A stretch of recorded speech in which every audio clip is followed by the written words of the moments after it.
Hello Paper Rose friends, it's Donna here. I have a video for you today that shows a two-part layering process to allow you to use Copics with embossing powder. Embossing powder is not very good for the tips of your Copic markers, and also it doesn't give a very good result unless you're so careful, which I'm not. And so today I'm showing you a way to layer up your image so that you end up with a beautifully Copic coloured image with lovely embossing all around it. You can find the link to the coordinating blog post in the box below, where you'll also find links to all the products used. I've included all of the products in the footage so that you can see what I've used.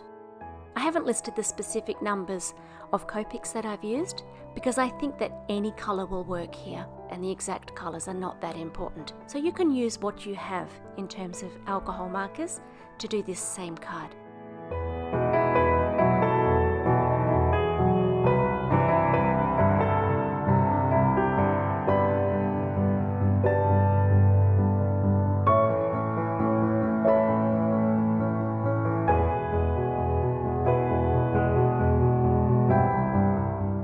You'll notice that in this video I've stamped the butterfly initially with a very light ink.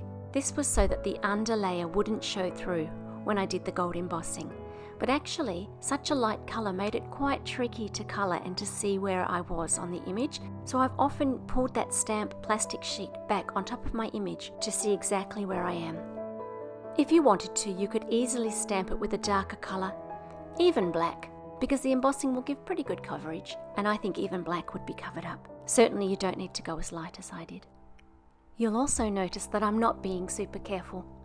These edges are all going to be covered up later by the embossing powder, so as long as I don't go outside of the lines, it's okay if I've got a little bit of a mess. On the flowers side, the lines are a little bit thinner, so I need to be a little bit more careful. I've got some music so that you can sit back and relax and enjoy the process.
At this point, I decided that the spatter wasn't dark enough. Sometimes it's hard to imagine how things will sit, and as you add more colour, it turns out that other areas need to be darker. So I've gone back over my spatter with some darker colours. I've used some watercolour markers and I'm just blending them on my mat to make the colours that I want. I've also added some gold spatter to match with my embossing, And you'll see right at the end that I actually paint on some drops because I wanted a few larger spots of gold.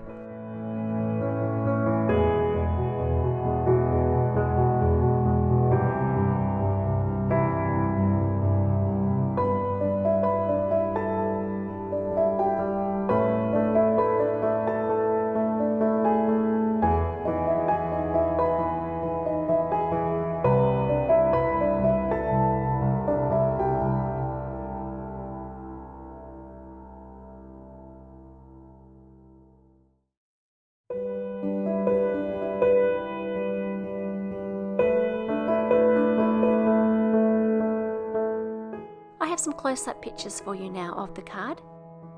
Don't forget to like and to subscribe so that you can see all of the different cards that are made with the Paper Rose goodies. I hope that you've enjoyed this video and you'll stick around for more. Bye for now.